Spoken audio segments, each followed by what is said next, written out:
Bom, hoje é essa oficina que vai ser uma oportunidade para a gente aplicar e refletir a respeito das pouquíssimas coisas que vocês se debruçaram essa semana conosco, né? Para fixar, para explorar, e até faço aqui trago uma lembrança, né, da nossa conversa de quarta-feira que eu compartilhei com o André e com a Júlia, de que foi muito rica para mim, de que vocês fizeram super intervenções de altíssima complexidade, questões práticas que normalmente, até eu lembro que eu falei isso para vocês, não são levantadas quando a gente fala sobre esses assuntos, né? E a ideia é trazer para vocês mais questionamentos, tanto em relação aos temas trazidos pelo André, quanto aqueles que a gente discutiu sobre mercados de carbono, para fomentar essa discussão. Então, para isso, a gente vai apresentar esses questionamentos que a gente selecionou, explicar o contexto deles, a gente vai, com a ajuda da maravilhosa Ju, quebrar as salas em grupos menores, né? E a gente selecionou 3 blocos de questões relacionadas a subtemas específicos sobre essas aulas que a gente fez, para que esses grupos discutam, né? Então, imagino eu que sejamos em 6 grupos, acho que aí vai depender um pouco de quantas pessoas a gente tem aqui, para discutir esses 3 blocos, e depois a ideia é que vocês façam essas discussões entre vocês por meia hora, e depois todo mundo retorne aqui para a sala principal, para que a gente ouça, né, as impressões, as reflexões de cada grupo, tem uma breve apresentação de cada um desses grupos, e para depois também fomentar o debate, questionamentos entre vocês, ideias novas e um fechamento ao final ali com uns 10 minutinhos para a gente, inclusive, mostrar para vocês quais eram as nossas expectativas em relação a essas questões e aos temas que a gente pensou em desenvolver com vocês aqui. Então, esse é o primeiro bloco. André, fique à vontade, the floor is yours aqui. Boa, pessoal. Obrigado, Ju. Só um complemento aqui, a ideia não é a gente fazer uma avaliação aqui nessas perguntas, não é uma questão de ter certo e errado, é uma questão para, de fato, vocês refletirem um pouco sobre o que a gente conversou, né, nas últimas 2 aulas, inclusive, a partir desses questionamentos, podem surgir mais dúvidas de vocês, o que seria muito interessante também, porque a gente consegue direcionar o nosso tempo também para aprofundar um pouco melhor. Então, essas perguntas elas foram muito mais no sentido de instigar reflexões, instigar um aprofundamento, do que trazer, de fato, coisas certas e erradas, né? Então, só para vocês ficarem bem à vontade para explorarem essas perguntas de uma maneira que ninguém vai estar avaliando aqui, né? Não é essa a proposta, é realmente que isso seja um vetor de aprofundamento para essas questões. A gente vai focar aqui principalmente nos instrumentos de mercado de carbono, né, que foi a aula de quarta-feira, mas é legal a gente ter também algum contexto de que isso está dentro do regime que foi apresentado na segunda-feira, né? Então, a ideia que a gente teve na segunda-feira, uma coisa um pouco mais ampla, né? Então, como o regime nasceu, como ele se estruturou, a partir de que princípios ele se estruturou. Isso vem desde a Declaração de Estocolmo, passando pela Rio 92, a Convenção e os tratados internacionais que estão abaixo da Convenção, o Protocolo de Quioto e o Acordo de Paris. Hoje a gente vai afunilar, né, especificamente para os instrumentos de mercado do artigo 6 do Acordo de Paris. Então, eu quero trazer um pouco de contexto para conectar um pouco mais o que foi falado na segunda-feira com o que foi falado na quarta-feira, né? Então, com um aspecto importante para a gente lembrar aqui. A gente está falando de mercados de carbono que estão sob o Acordo de Paris. Isso significa que essas regras sobre as quais a gente vai conversar hoje, de como as coisas funcionam, de como as coisas deveriam funcionar, elas são regras que vêm da CMA. O que eu quero dizer com isso? A gente retomando um pouquinho na segunda-feira, a gente tem 3 conferências que acontecem ao mesmo tempo no final do ano.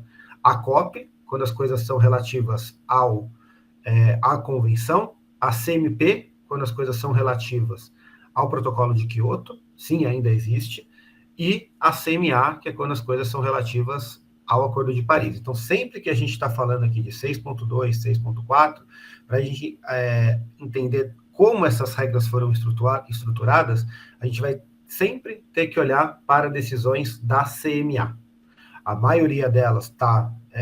a maioria não, mas elas começaram a ser regulamentadas na CMA1, que é o chamado livro de regras do Acordo de Paris, e depois, principalmente no artigo 6, né, muitos complementos de regulamentação foram acontecendo na CMA2, na CMA3, na CMA4, na CMA5, que foi aí na CMA6, que foi a do ano passado, né?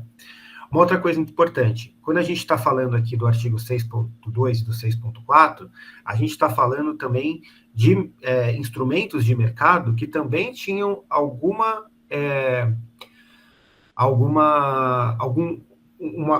que tinha instrumentos análogos no protocolo de Kyoto. Né? A convenção não traz instrumentos de mercado, os instrumentos de mercado foram introduzidos pela primeira vez no protocolo de Kyoto, e a gente falou dos 3 mecanismos de flexibilização do protocolo de Kyoto, né? A implementação conjunta, o mercado de carbono e o MDL. Isso é interessante porque o artigo 6.2 ele é uma evolução dos mercados de carbono, do protocolo de Kyoto, e o 6.4 ele é um sucessor do MDL, né? Então, é interessante vocês entenderem que esses são instrumentos que também, eles são novos, eles são de Paris, eles foram regulamentados muito recentemente, a aplicação deles ainda é uma inovação, né, porque eles estão começando ainda a serem aplicados, mas eles não partiram do nada, eles partiram de uma evolução de aprendizado que veio da aplicação do mercado de carbono do protocolo de Kyoto e do MDL, que também era do protocolo de Kyoto, né? E aí vocês vão ver aqui que a gente vai ter contextualizações importantes em relação ao novo contexto de Paris de contribuições nacionalmente determinadas, né? De que não tem mais aquela vinculação relacionada ao anexo 1 e ao não anexo 1. Então, por exemplo, quando a gente tinha lá o mercado de carbono, a implementação conjunta dentro do protocolo de Kyoto, esses eram projetos que tinham que ser necessariamente feitos em países que estavam no anexo 1. E eles faziam as compensações do carbono que vinha daquele projeto, era distribuído entre 2 países do anexo 1 que faziam a implementação conjunta. Quando a gente está falando do mercado de carbono, era um sistema de cap and trade que também era exclusivo a países do anexo 1. De novo, países que tinham metas quantificadas, definidas, determinadas pelo protocolo de Kyoto, conforme superavam as suas metas, podiam vender o excedente. E o MDL, ele era o único dos mecanismos que transitava entre o anexo 1 e o não anexo 1. Então, é aquele caso de países que investiam, países do anexo 1, que investiam em projetos em países em desenvolvimento, e os créditos de carbono, a redução de emissões que decorria daquele projeto, caía para o país investidor, do anexo 1, portanto.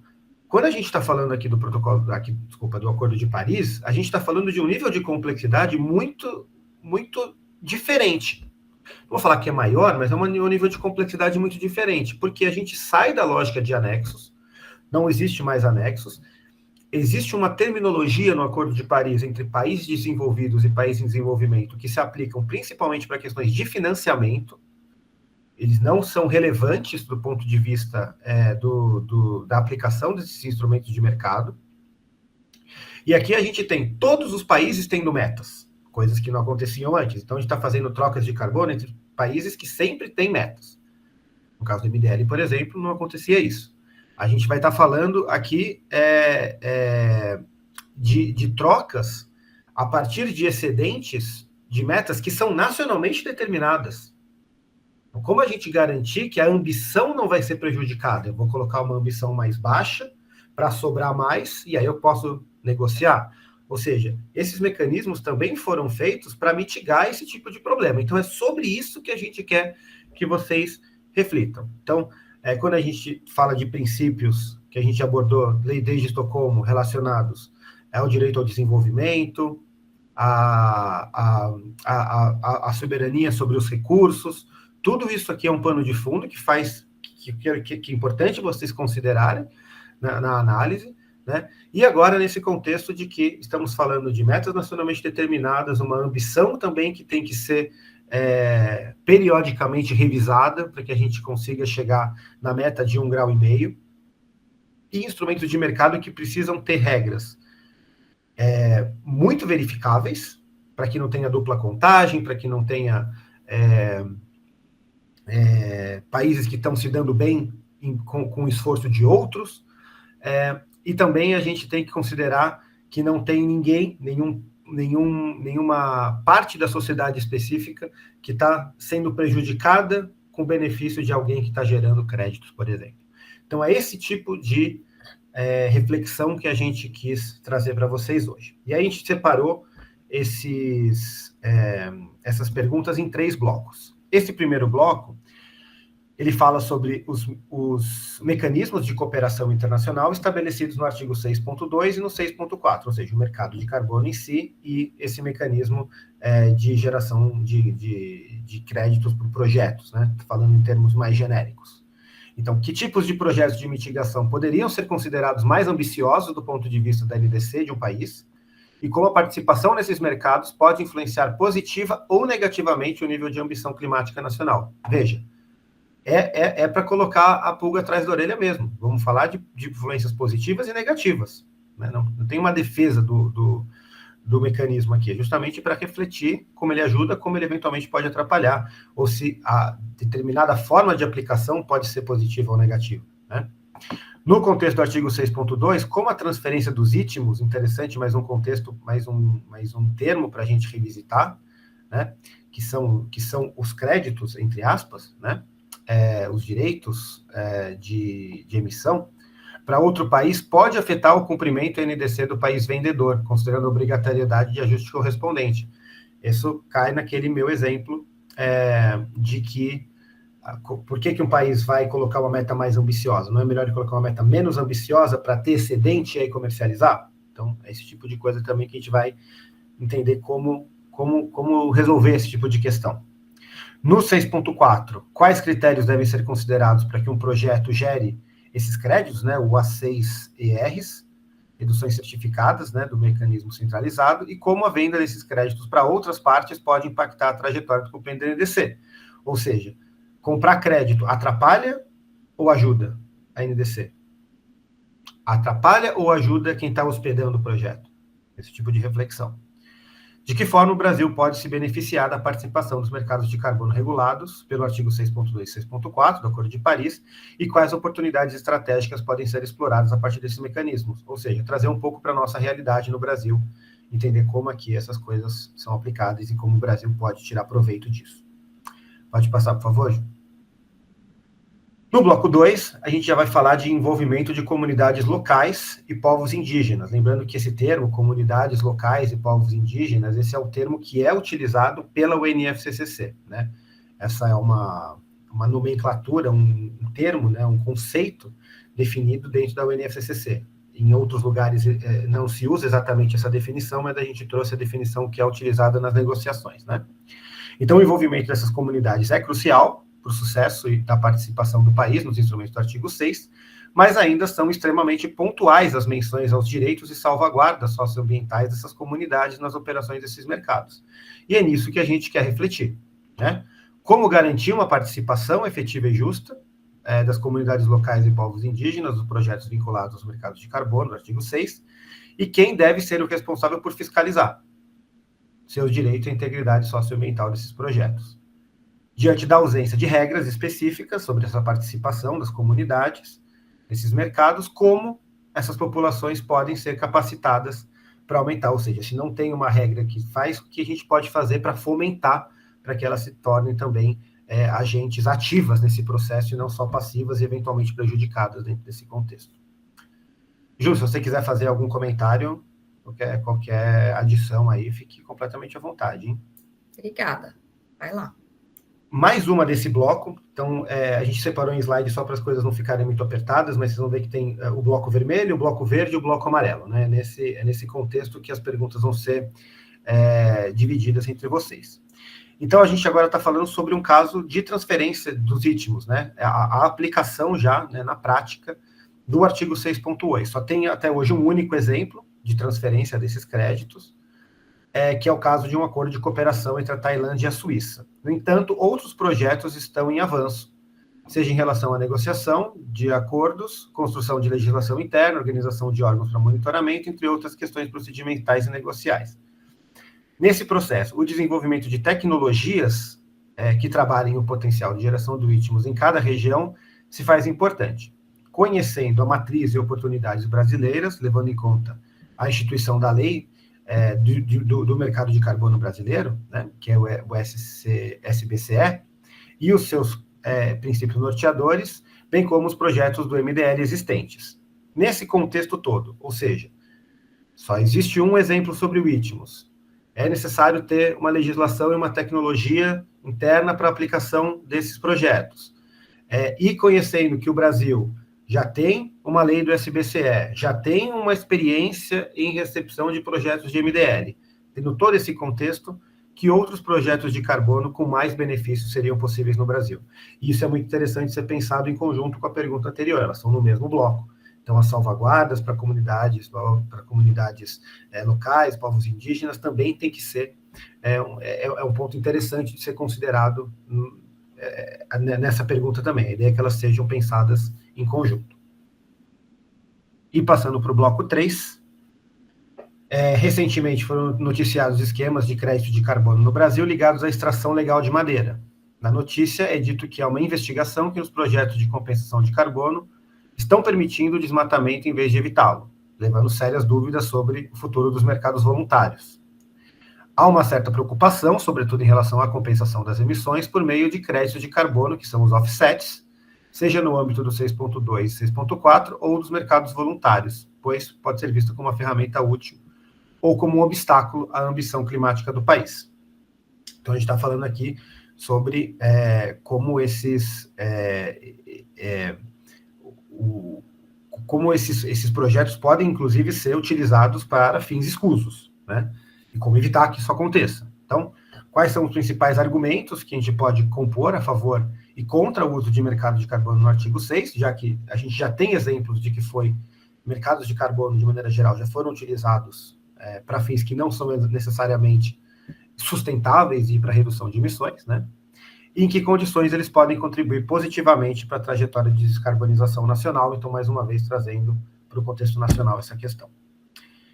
E as últimas questões, né, pensando nas problemáticas que podem surgir na incorporação desses mercados, são 3 perguntas, mas vocês vão ver que elas também têm relações e, eventualmente, a resposta pode vir toda de uma forma unificada aqui, né? Então, esses mecanismos de mercado dos artigos 6.2 e 6.4 podem realmente contribuir para o aumento da ambição global de mitigação, ou eles correm o risco de se tornar instrumentos de greenwashing, que mascaram a inação climática de países e empresas? O que significa isso? Os países e empresas reportam que estão reduzindo emissões, mas na prática, se a gente vai olhar, no frigir dos ovos não tem redução nenhuma acontecendo, embora todo mundo mostre compliance, todo mundo mostre que as reduções estão acontecendo. A diferença é entre o que mostra o papel, entre o que mostra o PowerPoint e a realidade, né?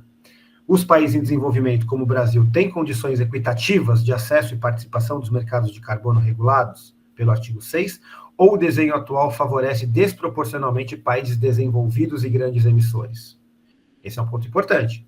Em tese, países que podem gerar mais créditos são os países que emitem mais carbono, né? O Brasil tem um perfil um pouco mais específico de geração de carbono, muito mais ligado ao uso da terra, ao desmatamento, do que necessariamente por indústria.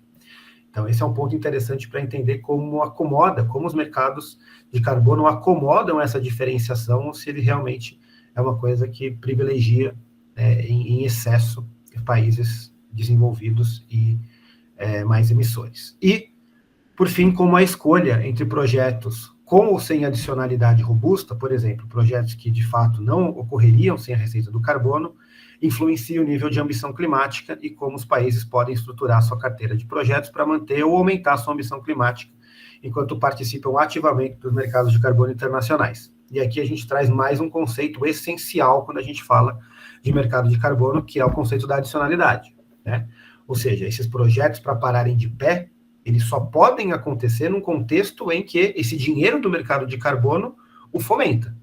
Porque se esse projeto de redução de emissões acontecesse sem que ele tivesse envolvimento de mercado de carbono, não tem adicionalidade nenhuma. Então, o mercado de carbono está colocando dinheiro em alguma coisa que já aconteceria de qualquer forma, né? Então, o conceito da adicionalidade aqui é muito importante, a gente precisa entender e manter a adicionalidade em alguma medida é essencial para manter a ambição. Porque se a gente faz projetos sem adicionalidade, no final das contas, a gente está colocando dinheiro em coisas que não geram, no final das contas, reduções reais de gases de efeito estufa. Mais uma vez, fica só no PowerPoint. Então, essa era a última, né? Então, vocês percebem que não são perguntas que necessariamente têm certo e errado, são perguntas que ajudam vocês a pensarem em conceitos, a aplicarem conceitos, né? E principalmente, além de respostas, a gente vai ficar muito contente se surgirem outras perguntas, né? Então, o objetivo é esse, é fomentar o debate, aprofundar. Essas são questões que não vêm do nada, a gente fala bastante sobre esses assuntos, e são perguntas que geralmente aparecem, então, de alguma maneira, a gente quer que vocês também sejam agentes com respostas. Eventualmente, essas perguntas vão chegar para vocês também. Então, a ideia é que todos nós aqui nessa sala, a gente saia hoje, nessa sexta-feira à noite, quando a gente for para a mesa do bar, a gente já tenha um pouco mais de respostas sobre mercado de carbono. Enfim, essas perguntas estão chegando cada vez mais, a gente cada vez mais é bombardeado com esse tipo de questão, e a nossa ideia é realmente que vocês saiam daqui sabendo caminhos, pelo menos, para respondê-las. Ju, quer complementar? Obrigada, André. Não me atrevo, foi maravilhoso. Morri de orgulho, inclusive. Obrigada aí pela exposição das questões. Eu acho que para a gente não tomar mais tempo, né? A gente começa agora a contagem dos 30 minutinhos. Vou chamar a Ju aqui para explicar para a gente como vai ser essa quebra das salas. E a ideia é que a gente fique, então, até 7h55, 56 tendo essas discussões, né? Eu não sei se a gente consegue, eu sei que a gente consegue visitar vocês nos breakout rooms, a gente faz isso para ver se vocês têm alguma dúvida ou precisam de alguma coisa no meio tempo. Fechou isso, 5 minutinhos, a gente volta para cá, faz o intervalo de 5 minutinhos, e aí, lá pelas 8h05, a gente começa as apresentações das conclusões do grupo. Cada grupo vai ter 5 minutos aí para apresentar, e no final a gente faz um debate sobre isso.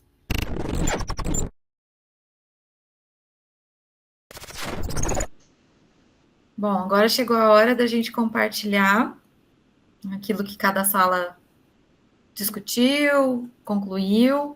Então, eu vou chamar a sala 1 para falar. E só lembrando, para dar todo tempo de todo mundo falar, e a gente ainda tem uns minutos para debate, vamos combinar de falar 5 minutos cada sala, tá? E aí a gente vai controlando o tempo daqui. Então, sala 1, fica à vontade.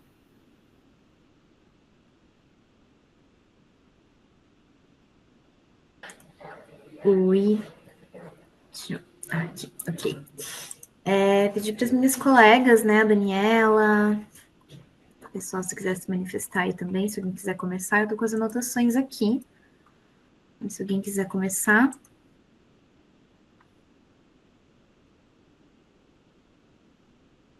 Não? Tá bom. Então, É melhor você discorrer como você está com as anotações. Tá bom. Ok, tá, vamos lá. Então, obrigada. A primeira pergunta, né, considerando o mecanismo de cooperação internacional estabelecida pelos artigos 6.2 e 6.4 do Acordo de Paris, que tipo de projetos de mitigação poderiam ser considerados mais ambiciosos do ponto de vista da NDC de um país? Nessa primeira parte da pergunta, a gente considerou projetos de mudança de matriz energética, né, projetos que vão ambiciosos no sentido de gerar mais emissões, né, gerar mais redução de emissões. Então, mudança na matriz energética, produção agropecuária também, né, voltar para uma agricultura mais regenerativa, e mudanças estruturais para viabilizar uma descarbonização maior nos transportes, né, que também está conectado com a matriz energética, né. E aí, a segunda parte da pergunta, né, como a participação nesse mercado pode influenciar positiva ou negativamente as ambições climáticas nacionais. E aí, o ponto positivo é atingir, né, uma maior descarbonização, de maneira geral. E em aspecto negativo, enfim, quanto maior a ambição climática, mais esse país vai ter que trabalhar não só para cumprir a sua própria NDC, mas também, se quiser, né, se quiser participar dos mercados regulados, para poder gerar os ritmos, ele vai ter que não só cumprir as suas NDCs, mas fazer um trabalho extra aí também para poder gerar os ritmos. Então, que no final das contas vem tudo das mesmas ações, né? Eu não sei se a ideia é a gente passar pergunta por pergunta ou fazer comentários gerais, só para eu também me orientar aqui. Como vocês preferirem. A ideia é vocês compartilharem os highlights, os pontos que mais chamaram a atenção e as conclusões. Ah, legal. Então vou fazer mais de maneira geral, ao invés de passar pergunta por pergunta, né? Então, o que a gente, assim, discutiu bastante é que esses mercados, né, dos 6.2 e dos que vão ser estabelecidos, né, pelo 6.2 e pelo 6.4 do Acordo de Paris, eles representam uma oportunidade em termos de financiamento, de captação de recursos, né, para financiamento climático, enfim, e também impulsionar toda uma economia para geração desses ritmos, com empregos verdes né, principalmente falando em termos de Brasil, né, o grande potencial que o Brasil tem de ser um grande fornecedor de ritmos para esses mercados. E pensando de maneira geral, né, o crescimento desses mercados junto com as ambições das NDCs, né, impulsiona todo mundo para uma ambição climática maior e, consequentemente, um efeito mais ambicioso em termos de redução de emissões. Entretanto, as NDCs e esses mercados, elas, como eu falei, né, o insumo disso vem mais ou menos do mesmo lugar, né, das mesmas iniciativas, do mesmo esforço interno. Então, pode acabar acontecendo uma competição, no sentido assim, uma coisa um pouco contraproducente, né? Então, se o país quiser uma meta muito ambiciosa e também quiser comercializar em ritmos, ele vai ter basicamente o dobro de trabalho. Então, isso pode, se ele estiver mais interessado na comercialização de ritmos e na captação de recursos que vai vir através disso, ele pode lançar NDCs menos ambiciosas, né? E isso pode ser contraproducente. Ao passo de que, se o país também tem ambições nacionalmente determinadas muito ambiciosas, ele pode ter dificuldade de atingir essas NDCs e ainda conseguir gerar ritmos, e aí ele acaba ficando um pouco de fora dessa captação de recursos que ele poderia ter, né? Então, existe essa dualidade, essa coexistência que pode ser um pouco contraproducente a depender dos incentivos. Eu acho que esse foi mais ou menos a nossa...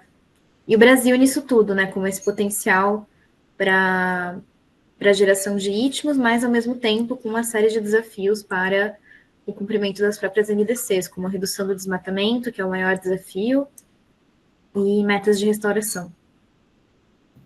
Muito bom. Cristiane, você ia falar alguma coisa? Você está mutado. Só para acrescentar mais 2 pontos que a Ellen passou, o Brasil pode se tornar um protagonista internacional a partir do momento que ele tenha metas mais ambiciosas e consiga atingir uma descarbonização maior. Ele será um país de geração de empregos verdes, com mais empregos, inclusive agora voltado nesse viés. É uma outra forma de trabalho também, né? Muito bom. Eu estou cheia de comentários aqui, mas eu vou segurar para o final e vou passar, então, se vocês tiverem finalizado, para a sala 2, para a gente seguir com o tempo aqui. Oi, gente, a sala 2 sou eu e a Flávia. Na verdade, a gente acabou se perdendo um pouco no tempo e acabou não passando por todas as perguntas, mas a gente acabou trazendo bastantes pontos parecidos que a Ellen colocou. Você quer falar um pouquinho, Flávia, e aí eventualmente eu complemento? Puxa, eu estava contando com você, Giovana. A gente pode falar junto, craque nisso. não tem problema. Eu acho que a gente seguiu talvez uma conversa até um pouco mais conceitual, acho que acabei talvez poluindo um pouco a conversa por conhecer pouco detalhe ali do 6.2, 6.4, mas com base já até na visão do próprio curso e das outras questões, acho que a gente falou sobre, no fundo, esse desafio que encerrou a fala da Ellen ali, dizendo, olha, o que o país quer, né? Quer realmente uma meta ambiciosa? O professor André tinha provocado, olha, o que é ser mais ambicioso? E a gente ficou um pouco no conceitual que o ambicioso ele tem que ser alguma coisa difícil de cumprir e que é muito difícil quando a gente se autoimpõe, como no caso de autoavaliações, em todos os ambientes que a gente percebe que fica a cargo do próprio fazer esse dever de casa, aí aquele que é mais certinho vai e está sempre achando que não foi muito bem e que tinha que ser mais e tal, e os mais levianos, olha, eu estou ótimo, eu sou nota 10, fiz o que deu na minha capacidade, porque essa questão da capacidade, ela tem muito a ver com o preparo, com o empenho, com a energia que eu coloco para me preparar, quer dizer, ter capacidade para ter uma meta mais ambiciosa tem a ver com um dever de casa que a gente está falhando terrivelmente, né? Então, a gente acabou conectando esse assunto com o PL da devastação, com o Foz do Amazonas, quer dizer, com a realidade, porque eu acho que a meta ambiciosa ela tem que ser uma meta que é, difícil de cumprir, e 2, que seja útil para o propósito, que é dar conta do que está acontecendo no mundo no timing que é necessário. Não adianta a gente ficar também assim, olha, o que dá para fazer. E aí me preocupa muito, já tendo passado assim, do setor privado e setor público, eu acho que o setor privado ele funciona super bem com a história dos incentivos econômicos e da venda dos créditos, das oportunidades de negócio. Agora, o setor público, quando a ele fica a atribuição de estabelecer meta, as metas, e aí eu não estou falando especificamente essas aqui, mas assim, conceitualmente, no geral, é sempre um conservadorismo enorme do tipo, olha, não vamos colocar aqui uma coisa que depois a gente fique morrendo de vergonha, vamos fazer um negócio que é mais ou menos o que a gente acha que vai dar conta de fazer com facilidade, que aí depois a gente surpreende positivamente. E isso é uma coisa que quebra essa lógica aí desses artigos e desse acordo, porque não é pensado para aquele que está querendo colocar uma coisa fácil, ainda mais tendo o incentivo de depois vender lá, né? De ter esse incentivo econômico ali para ainda por cima.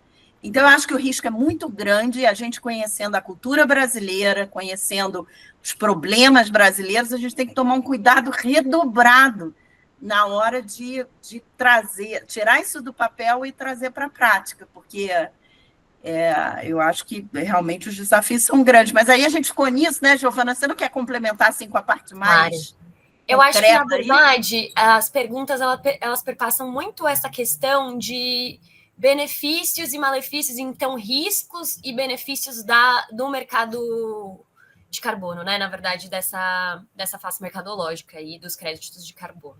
E aí eu acho que a gente realmente abordou esse tema no sentido de que realmente tem esses dois lados, né? E vai depender um pouco do posicionamento do país, porque existe sim, a partir dessa abordagem mercadológica, o risco do país querer mais se monetizar do que de fato reduzir as emissões, que na verdade é o principal objetivo, é o único objetivo do Acordo de Paris, e essa ferramenta está aí para aumentar a ambição dos países e aumentar o número de emissões globais, e não o contrário. Eu acho que a gente acabou conversando um pouco sobre isso, sobre, a despeito de existirem ferramentas para evitar isso, né, como, por exemplo, o ajuste correspondente, como é também a adicionalidade no 6.4, eu acho que existem essas ferramentas, mas no final existem também os riscos que a gente não consegue mitigar completamente, porque, enfim, não existe nenhum tipo de sanção no tratado, não existe, as NDCs são nacionalmente determinadas, e no final depende um pouco da disponibilidade de cada país. Mas eu acho que eu e a Flávia, a gente conseguiu também chegar nesse lugar de falar sobre essa questão de o país tomar uma postura, de conseguir se capitalizar para ter eventualmente, mais financiamento para aumentar a sua ambição e aí aumentar o nível em que ele consegue contribuir com as reduções de emissões, com NDCs mais ambiciosas nos próximos ciclos, que eu acho que é o verdadeiro intuito do mercado de carbono para um país como o Brasil em desenvolvimento, ou então para os países desenvolvidos de aumentar a aposta, dobrar a aposta no jogo, dizer, eu vou colocar uma NDC mais lá em cima, porque eu tenho dinheiro para pagar, e isso vai capitalizar outros países que têm capacidade de vender créditos de carbono, vai ajudar eles a terem metas mais ambiciosas daquele lado, e eu ter metas ambiciosas desse lado. Então, eu acho que, desse ponto de vista, a gente consegue ver o funcionamento do mercado como algo que aumenta a ambição de todos. Mas tem sempre o risco de, seja domesticamente, né, a partir não da esfera pública, ou da própria postura do país, isso ser visto a partir de uma ferramenta de financiarização do país sem grandes metas ambientais, né? E aí isso acabar reduzindo a ambição ao invés de aumentar. Reduzir não, né? Porque a NDC tem esse ciclo de ambição determinado, mas menos do que poderia evoluir, né? Então ter o desenvolvimento menor e mais lento. E eu acho que a gente ficou mais ou menos dentro dessa esfera de debate. Não sei se tem alguma coisa para complementar, Flávia. Não, isso aí, perfeito. Sensacional. Obrigada. E também vários comentários, e esse ponto que vocês trouxeram, especulação financeira, é uma coisa muito boa para a gente colocar aqui na mesa de discussão. Sala 3. A Estela quer falar? Na sala 3 somos eu e a Estela. A Estela estava com uma... Peraí, somos uma sala muito pequena. Então, ladies first. Eu fiz um resuminho aqui para ver se vai conversar com o que se era esperado. Então, eu fiquei com os argumentos a favor, que é muito mais difícil, mas vamos lá, né, do uso de mercado de carbono nos termos do artigo 6º. Nos termos do artigo 6º. O que eu trouxe? Eu trouxe 4 itens. O que pode ser a favor? Eficiência econômica, que permite que a mitigação se dê com custo menor, valendo de recursos globais, né, dentro da proposta do Acordo de Paris. Temos também a possibilidade, o que é a favor, financiamento climático, que é canalizar os recursos financeiros para os países em desenvolvimento. Nesse caso, a gente se inclui por meio de transferência de resultados, que é os ITMOS, tá? Com projetos certificados, mas tudo isso considerando segurança jurídica. E, por último, não são 4, são 3, inovação e tecnologia, esse eu acho um dos mais importantes, quer queira, quer não, estimula investimento em solução de tecnologia limpa, de baixo carbono. Então, isso, de alguma forma, com todas as políticas públicas que estão dando segurança para a implementação do mercado de carbono no Brasil, que pende a regulamentação, de alguma forma a gente vai dar continuidade na inovação e tecnologia, e a gente já tem desenvolvido isso bastante. Então, acho que é isso. E daí você pega um monte de coisa, né? Hidrogênio verde, eólicas offshore, esquece os jabutis, mas acho que os a favor é isso, gente. E os contra estão com o Sebastião. Daí dá para, né, Sebastião? Manda para o Sebastião. Tá bem. Eu gostaria só de fazer uma complementação dos aspectos de fundo favoráveis, que os problemas de desmatamento, os problemas ambientais, emissão de gases de efeito estufa mais graves estão na bacia amazônica, que é do tamanho da Europa, praticamente.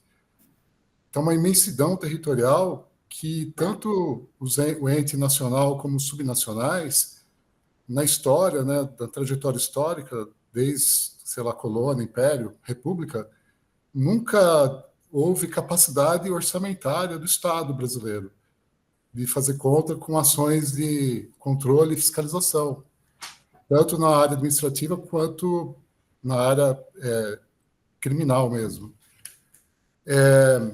Os mercados de carbono, então, são uma saída inequívoca para que a tutela ambiental seja aumentada, devido ao reconhecimento internacional dos problemas da Amazônia.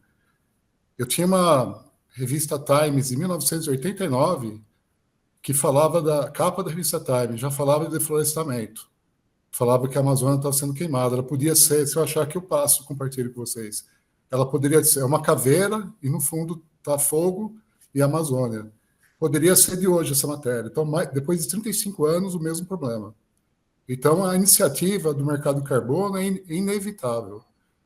Eu complementaria isso. Outro ponto, a questão de fato, de fundo, do problema do 3, né? No caso 3, da sala 3, é a extração ilegal de madeira, que a gente já tem, que foi objeto, né, da investigação na matéria, na mídia, que já é um problema gravíssimo, né, da cadeia de custódia da madeira e os DOFs. Já é crônico, né, as fraudes e organizações criminosas com exportação de madeira. Chegou até o ministro, né, na época. Aí o que acontece? A Verra, né, eu acompanhei na época, pela mídia, né, a investigação do The Guardian, junto com, acho que, outras entidades, ONGs científicas, e aí o que acontece? Já tem um problema sério de insegurança jurídica fundiária e territorial, histórica. Tem o problema de cadeia de custódia da madeira e, pior, do ouro, né? E aí você vai acrescentar um mercado de carbono entrando com certificação numa área que eu brinquei ali com o André, né? Eu falei que é pecado capital, né? Se a área territorial está errada, e a gente sabe que tem problemas de terras devolutas, até hoje, lá, não destinadas, fora as áreas de proteção ambiental e indígena, então é um problema sério que eu tenho que colocar uma interrogação. Aí eu perguntaria, só para concluir, acho que estou falando demais, será que a tributação, eu acompanhei lá as palestras, alguma leitura do Gabriel, do professor doutor, juiz federal Gabriel, e ele fala bastante que internacionalmente se coloca a tributação. Daí eu fui ler lá a lei 15.042 de 2024, ela fala do imposto de renda da pessoa jurídica, né, e a contribuição que incide sobre o mercado de carbono. Claro que depende da regulamentação. Agora também a gente vai falar de mais tributo. Então, assim, é bem complexo e eu colocaria mais problematizações do que respostas. Então, mais etético que dogmático. Mas é essa problematização que tem que ser discutida para aperfeiçoar. Porque queimou o filme, né, essa matéria do The Guardian, com a Verra. Eu vi que ela parece que suspendeu todas as certificações, desenvolvendo uma nova metodologia, que vai ser bem difícil, porque o problema fundiário é grave, né? Não foi resolvido. É isso. Muito, muito bem lembrado, muito bem colocado. Mais um tópico legal para a gente debater. Sebastião, até o CEO da Verra caiu na época. Então, é uma problemática mesmo a ser apontada. Acho que agora é a sala 4, né?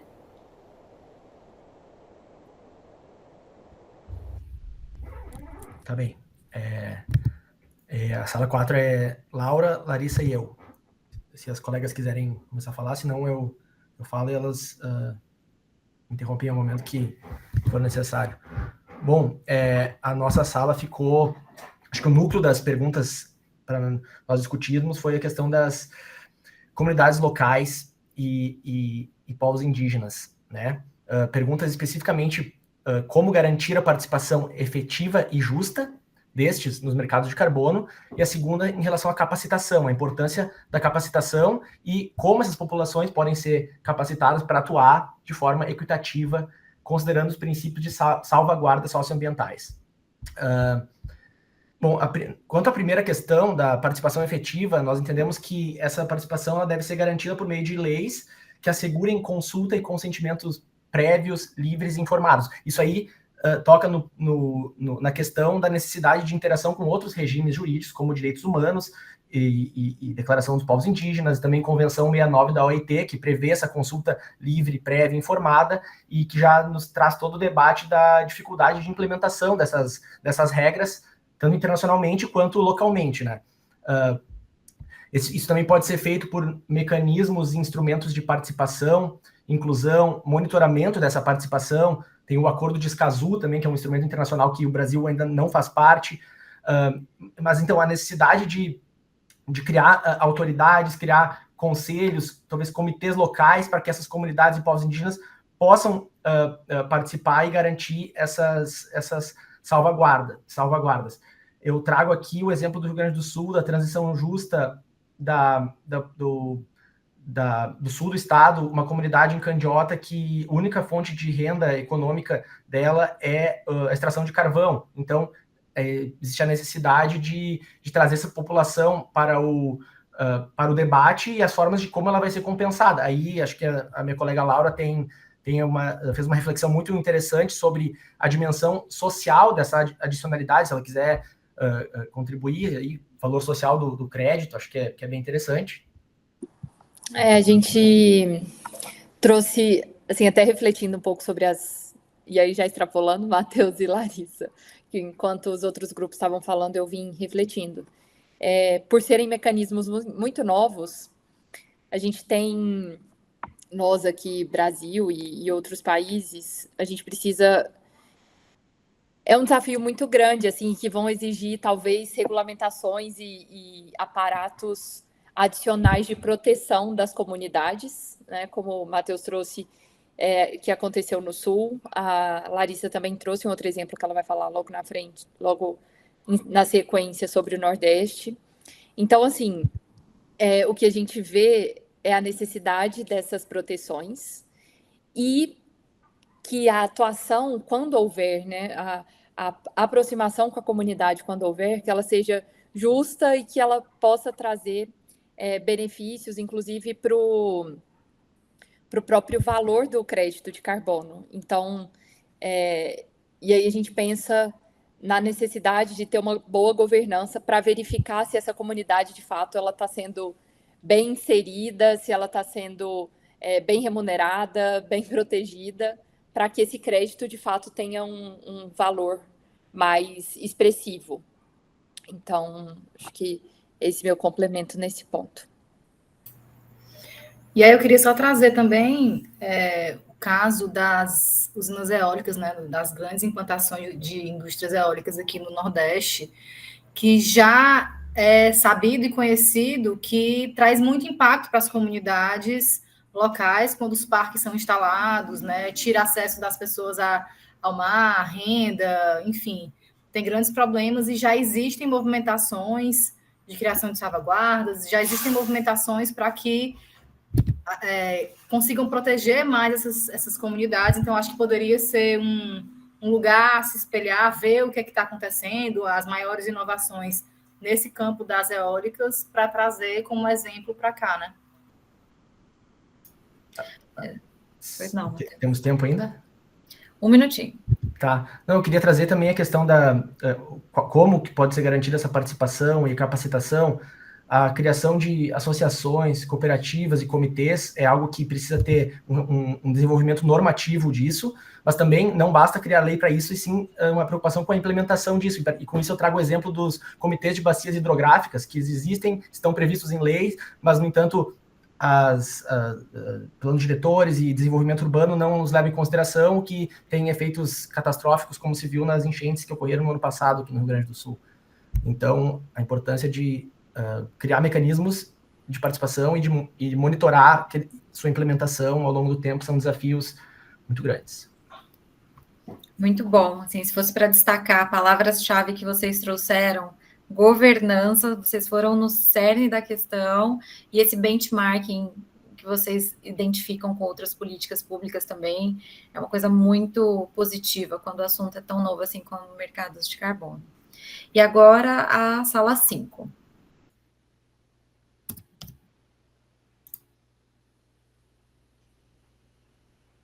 A sala 5 acredito que seja a nossa. Eu, João e a Caroline, se o João ou a Caroline quiserem começar, nós dividimos a apresentação, cada um endereçou uma das questões, e aí eu fico pela última questão. Renan, só me rememora aí qual é a primeira. Eu acho que a Carol saiu. Nós ficamos com a participação efetiva e justa nas comunidades locais e povos indígenas dentro dos projetos do artigo 6. E a Carol também ficou com a participação direta das comunidades nos mercados regulados. A minha fala não é muito diferente da que o Matheus acabou de fazer, né? Eu acredito que, eu estava até brincando que recentemente que eu estou tomando conhecimento de como é que funciona o crédito de carbono, imagina falar com comunidade tradicional. E a dificuldade não é de compreensão deles, né? A gente tem que se desvestir desse preconceito.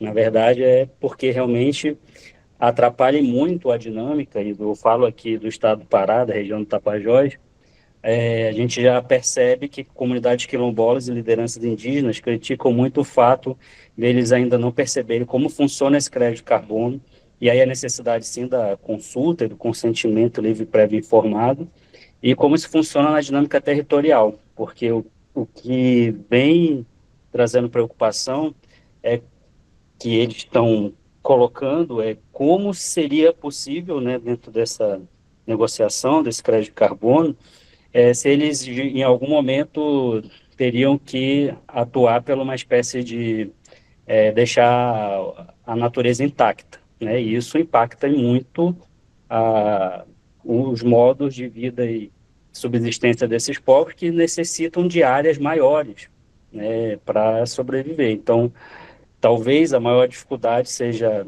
estabelecer esses parâmetros, né, de como o crédito de carbono vai dialogar com a dinâmica territorial e ainda com a cosmovisão desses povos que têm modos diferentes de organizar o espaço, até falando a nossa linguagem, porque na deles sempre vai ser cosmovisão, mas uma organização política também, né? A forma como os Munduruku se organizam é diferente de outros povos da região aqui muito próxima, né? E os Mundurukus, eles decidem as coisas em assembleia, por exemplo, que são duradouras, e a gente tem essa pressa de que tudo é época do gerente minuto, tudo a gente tem que resolver em 1 minuto, tem que trazer soluções, e como é que isso é feito dentro desse diálogo de consulta de consentimento livre prévio informado? Como é que a gente traduz isso? Como é que a gente realmente explica para esses povos quais serão os reais impactos, né? Não é uma questão apenas de tradução, é uma tradução também respeitando a cosmovisão desses povos. E eu acredito que o maior desafio seja esse, né?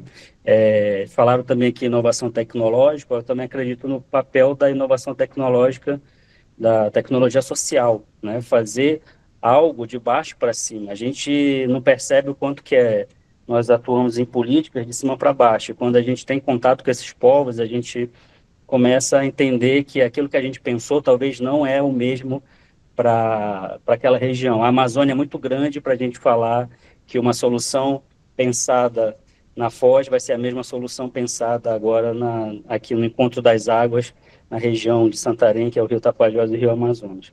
Estamos com um problema muito sério, que é a questão da fumaça no período de agosto, setembro e outubro, e temos dificuldade até mesmo de falar para o Estado, né, dialogar com o próprio Estado sobre essas preocupações, né? E chega a ser assustador, porque tem se tornado algo sazonal essas fumaças, e pode ser utópico, mas eu espero que um dia a gente consiga estabelecer esse diálogo entre empresa, Estado, universidade, principalmente povos originários. É isso. Então, e para complementar, para finalizar, acredito que a Caroline tenha saído da reunião. Tentei abordar a questão dos projetos com maior benefício para o Brasil a partir de uma aproximação com a agricultura, que é a área que eu tenho trabalhado mais, e o Brasil tem diversas oportunidades, mas ao mesmo tempo é muito heterogêneo. Então, nós temos setores que avançam muito rápido, como a soja, que está partindo para uma descarbonização muito mais rápida do que outros setores, a carne bovina, que é um dos também principais emissores, tem vindo, mas há uma dificuldade com a tropicalização dos dados para acreditar esses créditos, porque os dados vêm de bases ou dos Estados Unidos ou europeias, o que dificulta muito quando se trata de agricultura tropical, e a coordenação desses projetos também, porque se os fornecedores, os produtores, como as cadeias são muito integradas no Brasil para alguns setores, se eles estão fora dessas cadeias, a dificuldade enorme deles de conseguir acesso a esses tipos de mercado. Então, os pequenos, então, ficam ainda mais à margem. E dentro dessa perspectiva até territorial, né, como é muito diverso, ainda temos muito uso intensivo, uso extensivo da terra, e a ex-ministra Isabela Teixeira até menciona que talvez nós tenhamos uma nova era, né, de land transition, para trazer essa possibilidade de um uso mais intensivo de base ecológica das terras no Brasil, que poderia gerar créditos de carbono, mas depende de uma coordenação, uma concertação de atores para que isso ocorra, né? A política pública vai influenciar em conjunto essas estratégias de financiamento, mas existe um desafio de integrar esses produtores que são a maioria, né, de médio e pequeno porte, sendo que os maiores é que vão obter esses benefícios por já estarem integrados nas cadeias, né, coordenadas por multinacionais ou empresas nacionais de maior porte. Então, é um desafio para o mercado conseguir integrar, engajar esses outros produtores, né, para que os projetos tenham maior impacto dentro da NDC brasileira e assim também possa gerar créditos para que a gente possa ter excedente e comercializar, né, como estratégia de financiamento dessas políticas. Excelente, excelente. Pontos de destaque aqui, assim, destacaria tudo, mas tecnologia social, criar um bottom-up, tropicalização de dados, importantíssimo para fins de definição de metodologia aqui na nossa região, e a questão de cada comunidade tem o seu perfil, precisa ter o seu protocolo específico para consentimento livre prévio informado, isso é crucial para o sucesso, mas falaremos mais sobre. Obrigada. E o último grupo, a sala 6.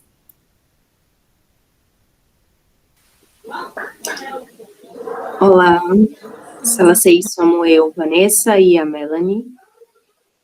Acho que a minha câmera não está funcionando aqui. Você quer começar, Melanie, falando alguma coisa e aí eu vou complementando você? Ou, né, Sim, pode ser. Bom, a gente ficou com o bloco 3, que fala sobre os esquemas de crédito de carbono que estavam ligados à extração ilegal de madeira. Né? Bom, a gente acabou conversando mais sobre a questão se os países em desenvolvimento eles teriam condições equitativas de acesso. Né? Aí um bom questionamento, né, que a Vanessa acabou levantando foi, e se a gente, dependendo do nosso posicionamento, se a gente precisar comprar esses créditos? Aí já entra em desequilíbrio total, né? Fora questões históricas e tudo mais. Quer complementar, Vanessa?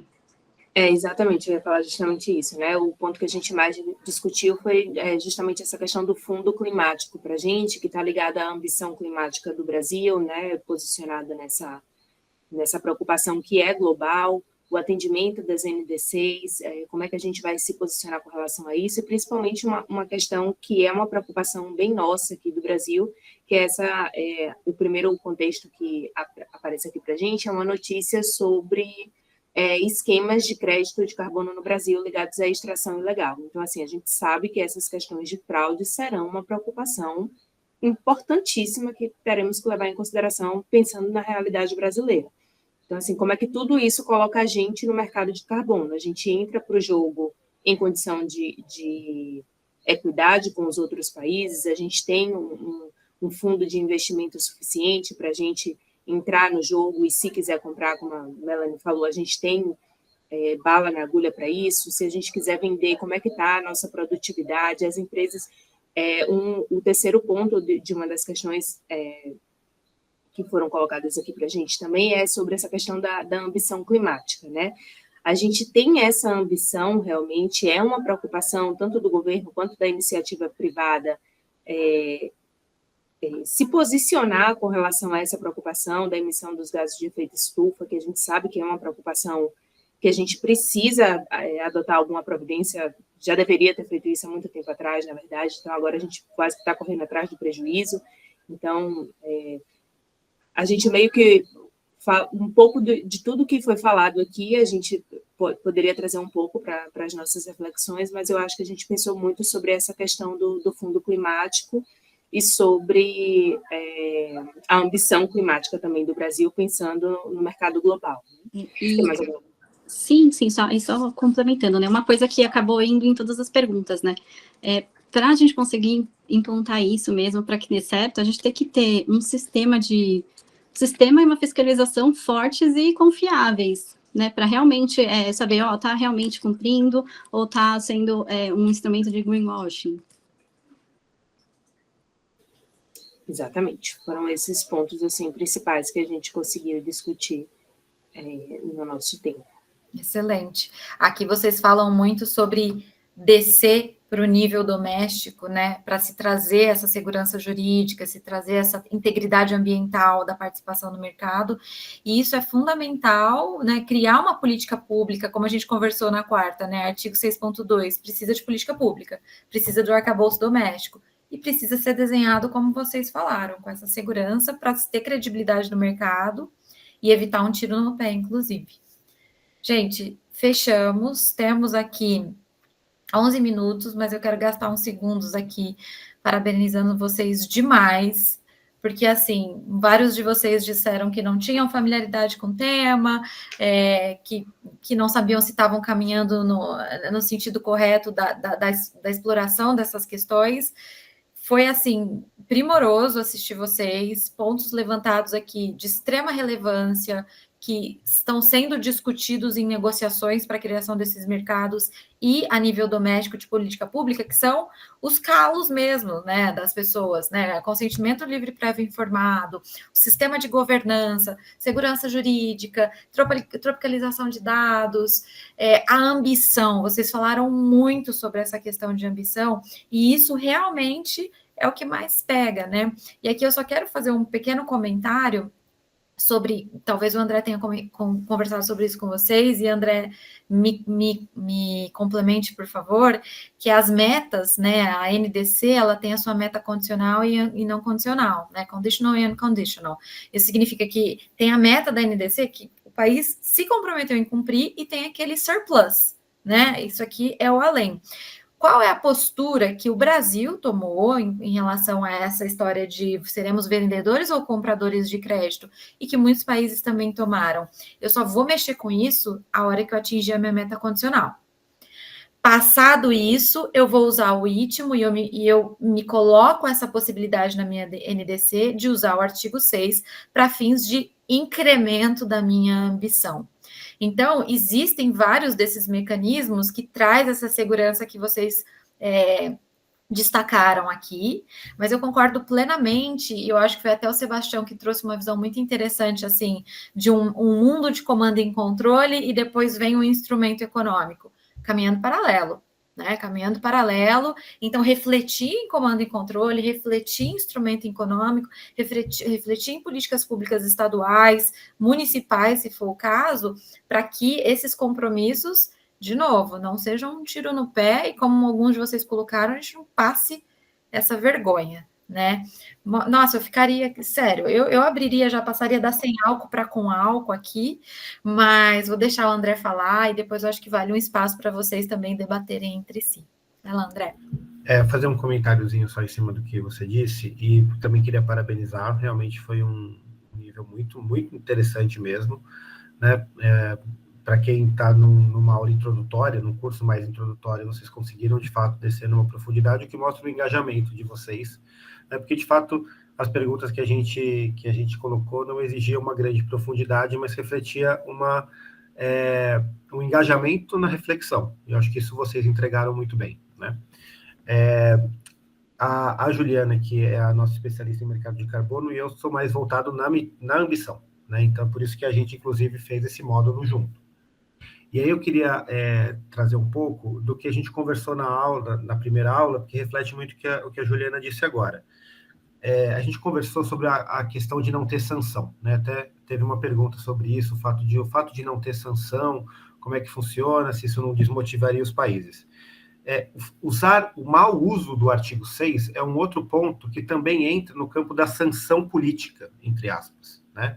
Então, conforme os países utilizam demais do artigo 6 para cumprir as suas metas, ou para dizer que está ambicioso, mas está ambicioso porque usou muito dessa parte não condicionada, aliás, dessa parte condicionada, né? O que acontece? Esse país vai ser pressionado a parar de fazer isso. Porque tem aquela grande máxima nesse regime todo da ONU, que é ninguém quer ser o bobo da história, né? Então, eu estou fazendo a minha parte. Eu vejo que alguém não está fazendo, os países que estão fazendo a parte, né, conforme deveria ser, no modo de boa fé, eles vão pressionar aquele país para parar de fazer isso. E essa pressão vai fazer tipo, olha, não vamos mais vender créditos para esse país porque eles não estão utilizando a ferramenta de boa-fé. Então, isso funciona. Esse é um mecanismo, né, só para reforçar, acho que isso exemplifica muito bem o que eu tinha dito em termos de cumprimento da NDC, mas se aplica muito bem à questão da implementação do artigo 6. Né? Embora não tenha um órgão superior, fiscalizador, em termos de eu vou te punir se você estiver fazendo errado, essa punição, essa pressão dos pares, ela é muito mais eficiente, ela é muito mais forte. E isso sai do campo jurídico, entra do campo político. Isso foi uma escolha feita por quem idealizou o Acordo de Paris na sua estrutura. Isso mostra como funcionaria. Né? Então, a gente não viu isso na prática ainda, né? Porque, como uma das perguntas colocou, só teve um caso de ITMOS, mas certamente se um país utilizar isso de má fé, utilizar isso de uma maneira que desça a ambição, ele vai ser pressionado pelos pares. Então, vai ser um ajuste, de fato, que vai ser feito pelo próprio uso dos países, conforme todo mundo use direitinho, quem sair da linha vai ser pressionado a voltar para a linha. Então, eu acho que essa é uma forma interessante de contextualizar aquilo que eu disse com a aplicação do artigo 6. Posso só usar uns 30 segundos para dar um exemplo sobre isso que me veio à mente enquanto vocês falavam, né? A gente tem um caso de ITMOS e a gente comentou que foram 3 mil e poucos ITMOS, 31 mil que foram transferidos. 31 mil. Lá atrás, quando começou toda essa história, um dos primeiros países que reportaram o seu potencial de ITMOS foi a Guiana. E eles reportaram, e reportam até hoje, um potencial de mais de 5 milhões de emissão de ITMOS. E isso está completamente fora das previsões de outros países que já colocaram as suas intenções de emissão. E aí a gente pergunta por quê e o que acontece. E esse é um caso, é um grande exemplo do artigo 6 sobre isso que o André está falando. Agora está vindo uma pressão gigantesca em cima do país, porque perguntou qual é a metodologia que você está me usando aqui para dizer que você vai emitir milhões, enquanto para emitir 31 mil foi uma loucura, né? E a metodologia é a florestal. É uma florestal, só que é uma muito questionável no mercado de carbono florestal. E aí já vem a pressão da mídia, a pressão das certificadoras, a pressão dos outros países. Então, não existe uma sanção, mas existe a descredibilidade, né? Existe essa pressão política que o André colocou muito bem aqui. Então, era só para trazer esse exemplo super prático, que assim é super intrigante também. Sebastião, por favor. Eu queria uma ajuda sobre metodologia. Onde que eu encontraria assim um rol fácil, né, para uma pessoa assim leiga, para conseguir compreender, porque me parece que o caminho das pedras é a metodologia, né? Pode ser que está certo ou errado. Ótimo ponto.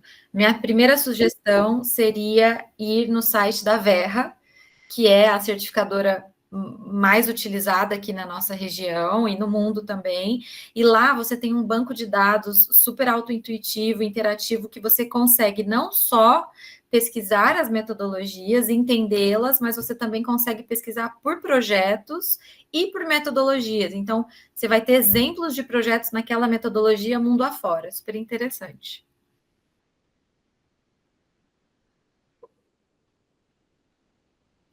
Não, obrigado. Liguei, foi sem querer. Imagina, obrigada a você. Alguém mais? Desculpa, você falou metodologia pela certificadora Gera? Verra, V-E-R-R-A. Obrigada.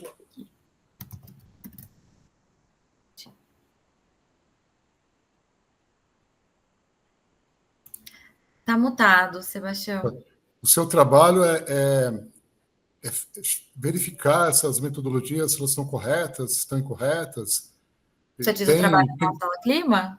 Tem que ter uma formação, engenheiro florestal, biologia, botânica. É uma dúvida que eu tenho. Bom, ou um advogado consegue?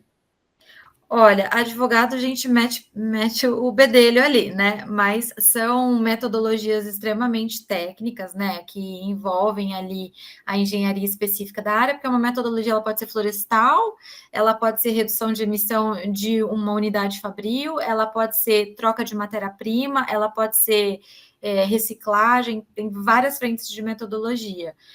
O que acontece é que existem empresas especializadas, técnicas, né, em se fazer esse tipo de estudo de viabilidade de um projeto específico, né? Nós, do jurídico, o que a gente pode fazer, e como eu me vejo, assim, na posição de advogada, trabalhando com mercados de carbono, é uma peça muito chave, sem querer puxar a sardinha para o nosso lado, mas já fazendo isso, que é a integração dos players. Porque a gente vê que tem o técnico conversando do lado, tem o corporate falando do outro, tem a comunidade, tem o poder público, e para funcionar precisa de diálogo, precisa de comunicação, e a própria legislação precisa proporcionar isso, e o aplicador dela também. Então, eu enxergo a figura do advogado nesse lugar, né? E, obviamente, escrevendo as peças, por exemplo, contratuais de mercado voluntário, ou escrevendo a política pública para fins de artigo 6.2, né? Você precisa ter um memorando de entendimentos, você precisa ter uma carta de intenção, você precisa ter um projeto, um contrato de compra e venda de créditos, tudo isso envolve as nossas figuras, né? Flávia? Tem uma dúvida também, assim, um pedido de referência de onde buscar para entender melhor a parte de, assim, um desdobramento dessa questão dos itmos seria toda a parte, assim, de orçamento público, e quem é que já escreve ou destrincha um pouco isso, porque, para mim, quando a gente está só no universo privado, é mais fácil entender os fluxos, mas, assim, quando entra a questão do itmo e entra o Estado na frente de um lado que é financeiro, quem trata, quer dizer, qual a literatura que a gente já tem que pudesse dar uma luz um pouco de como é que isso se estrutura, como é que isso combina, assim, no caso específico nosso, né, brasileiro, que temos um direito público, assim, bem complexo, se alguém já aprofundou isso, assim, de uma forma organizada, estruturada.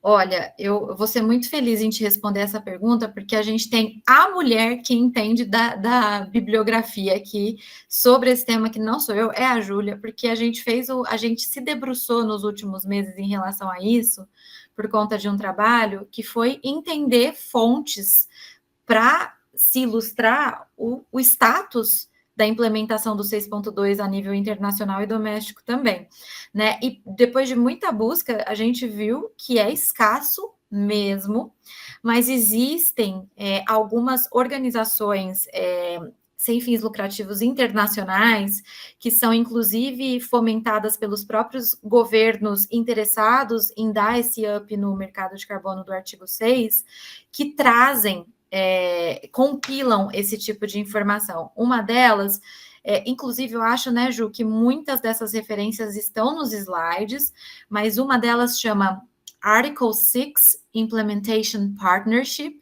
que é a primeira que a gente recomendaria, que tem informações de tudo quanto é jeito, mas eu acho, Flávia, que, assim, para fins de um estudo mais detalhado de como isso desce para o nível doméstico, eu sugeriria você procurar o site do governo federal de Gana e a política pública, o marco legal do artigo 6, que Gana já publicou, que dentre os que a gente pesquisou, e Ju, se você tiver alguma outra ideia aqui, fica à vontade para complementar, mas a política pública de Gana, que a gente pesquisou, ela é bastante avançada, estruturada, e é um exemplo bem legal para estudar isso, e eu também iria, e, Ju, se não tiver lá, na nossa referência do slide, vou pedir para você colocar aqui, que é um report que foi promovido pela UNDP, se eu não me engano, na América Latina, que fala do status de implementação na América Latina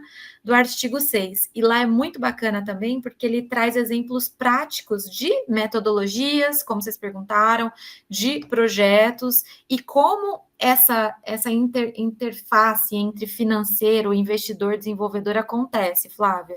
Tem até se eu não salvo engano, né, Ju, é do Peru, um caso do Peru que a gente estudou, muito interessante, que foi o primeiro contrato para fins de implementação de um projeto sobre o 6.2, em que houve uma licitação para a contratação de uma empresa, que eu acho, se eu não me engano, chama Microsoft, se eu não estiver enganada, para a implementação do projeto que foi celebrado com a Suíça. Então, de fato, Flávia, não tem um livro, não tem uma doutrina, e se alguém quiser uma parceria aí para criar ela, estamos à disposição na La Clima, mas o que a gente tem em português, só que é mais teórico, é o nosso guia da La Clima também, que está na referência, né? Isso traz muito as regras da CMA, como o André colocou, mas esses casos práticos são essas literaturas mais pontuais aqui, e fico super à disposição para dar mais exemplos depois para vocês. Acho que Super obrigada. Só uma dúvida, esses slides, onde que a gente... Porque eu só consigo o link para entrar nessa reunião, nas aulas, mas não vem um e-mail assim com outro link, eu não sei se eu... Eu vi aqui no nosso chat, que eu acho que o Enéas colocou, onde que tá? Eu acho que tem o sistema que vocês acessam, do curso, eu imagino. Eu estou procurando aqui. Isso, é na plataforma do Classroom. Disseram a gente que tá lá. Tá, já estão lá. Eu não confirmei os slides, mas eu vi a gravação de 2 aulas, das primeiras 2 aulas. Procurando aqui, mas foi o que eu li em alguma mensagem, mas não estou vendo ela. Correto, gente. Essa foi uma pergunta formulada na última aula sobre acesso ao material e também aos vídeos. A resposta que nós tivemos é que esse material está disponibilizado na plataforma do Google Classroom. Eu imagino que vocês tenham acesso a essa plataforma e consigam, então, ter esses vídeos e ter esse material. Mas, caso haja problemas, tanto a ESA como todos nós estaremos à disposição. Obrigada, Enéas. Ellen, à vontade.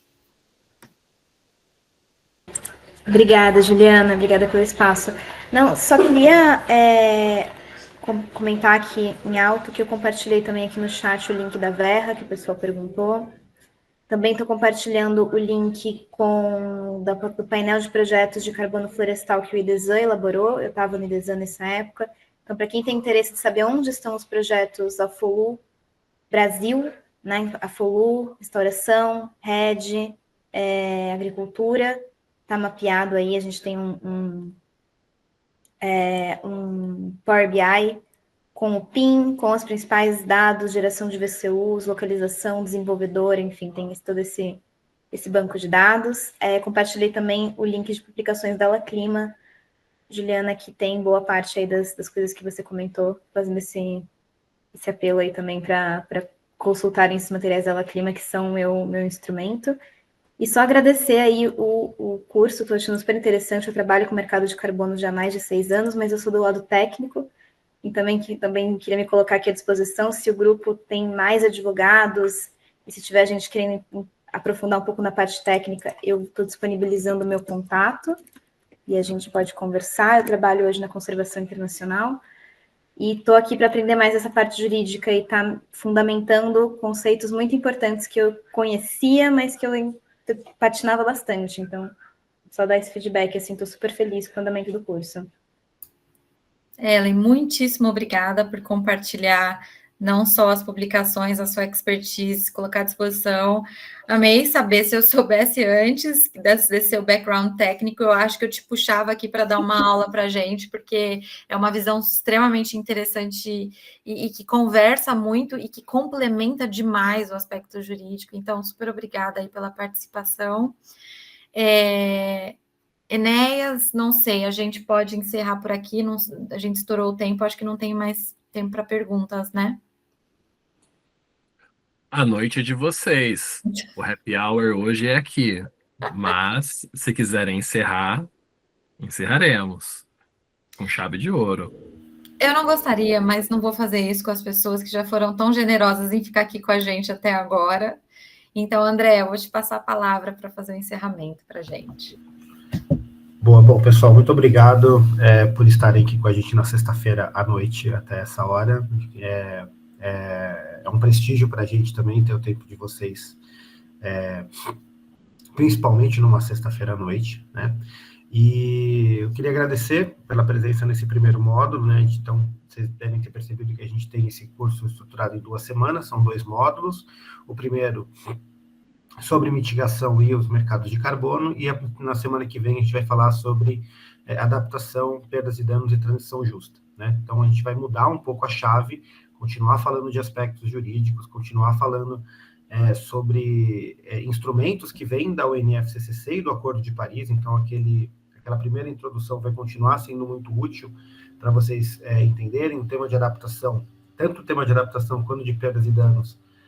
Tem instrumentos que vêm antes do Acordo de Paris, então algumas coisas são fundamentadas na Convenção.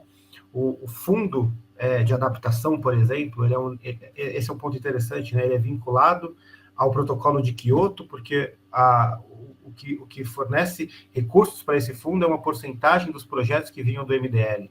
Então, vocês veem como esse é um grande exemplo, a Gaia vai abordar um pouco sobre isso, mas é para vocês verem como, de fato, esse é um regime que funciona com regras conectadas nos diferentes tratados, né? Então, espero que isso fique cada vez mais claro, conforme a coisa caminha aqui. É muito importante para a gente feedbacks, né, não só positivos, mas também coisas que a gente pode melhorar, né? A gente está completamente aberto a entender ajustes que a gente pode fazer. A gente quer também usar melhor o nosso tempo, o tempo de vocês, e fornecer, no final das contas, o curso mais útil possível, né? Então, a gente está completamente aberto e muito interessado nos feedbacks de vocês, não só eventuais elogios, mas também coisas que a gente pode melhorar. A gente vai ter um olhar e um ouvido muito atento a isso tudo. Então, eu queria agradecer por essa primeira semana. Eu e a Juliana acabamos a nossa participação mais ativa nesse curso, nesse momento, mas nossos contatos estão aí, a gente continua à disposição para continuar trocando. Eu espero que vocês tenham uma boa continuação do curso com a Gaia e com a Caroline. Muito obrigado. Bom final de semana para todo mundo.